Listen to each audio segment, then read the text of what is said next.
শঙ্করাচার্যের শিষ্য গোবিন্দ। সবাই জানে গোবিন্দ তো রান্না করে, গুরুদেবের রান্না করে, আর লেখাপড়াটা একটু কম জানে, আর ও আর কি। তো বড় বড় শিষ্য সব শঙ্করাচার্যের, সব দিগ্বিজয় পণ্ডিত, সব সব শিষ্য।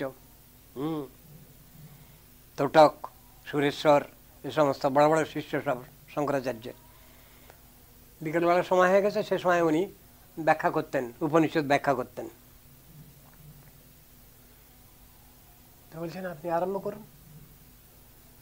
সব পণ্ডিতরা ঘিরে বসেছে শিষ্য। শঙ্করাচার্য বলছেন গোবিন্দ আসুক। একবার বললেন, কিছুক্ষণ পরে আবার বলছে আপনি আরম্ভ করুন।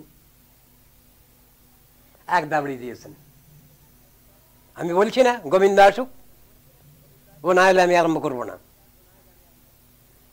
ওই যাকে এরা ঠাউরাচ্ছে বোকা শিষ্য, যাকে এরা ঠাউরাচ্ছে বোকা শিষ্য, ও কিছু জানে না, ও এলো না হলে তাতে কি বয়ে গেছে। শেষ করে এক দাবড়ি, গোবিন্দ না হলে আমি আরম্ভ করবো না।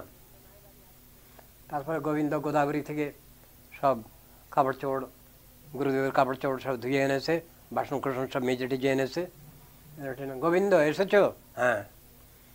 তুমি সব ওগুলো সব রেখে ঠেকে আসো এখানে।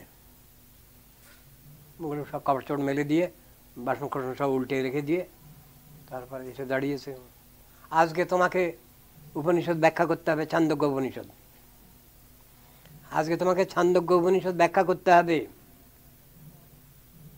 একটু চিন্তা করলো, কোনো চিন্তা নেই, তুমি সকলের সামনে এখানে ব্যাখ্যা করো এই ভাষা শুনে বসে। যদি তোমার লজ্জা হয় আমি সরে যাচ্ছি। বসে গেল, ছান্দোগ্য উপনিষদ ব্যাখ্যা করছে। গোবিন্দ লেখাপড়া জানে না, কেন যা বলেছেন গুরুদেব, যা ব্যাখ্যা করেছেন সেই সব যা শুনেছেন সব বলে যাচ্ছে। তখন সব যারা বড় বড় দিগ্বিজয়ী পণ্ডিত সব, তোটক, সুরেশ্বরাচার্য, এরা সব ওর কাছে পায়ে ধরে ক্ষমা চাইল। আমরা জানতাম না গুরুদেব যে আপনাকে এইরকম ধর্মের করে মানুষ করেছেন, এইরকম ধর্মের করে আপনাকে এ করেছেন, শিক্ষা দিয়েছেন, জানি না। তিনি বলছেন কথাটা, গুরুর অনুগ্রহে নেই অপমান পূর্ণ প্রশান্ত। তো কথাটা তো ঠিক। যাকে আমরা মনে করি যে ও লেখাপড়া জানে না, ও হয়তো কিছু বোঝে না, কিন্তু সে হয়তো সব থেকে ভালো বুঝে বসে আছে, তার হয়তো তত্ত্বজ্ঞান ঠিক ঠিক হজম হয়েছে।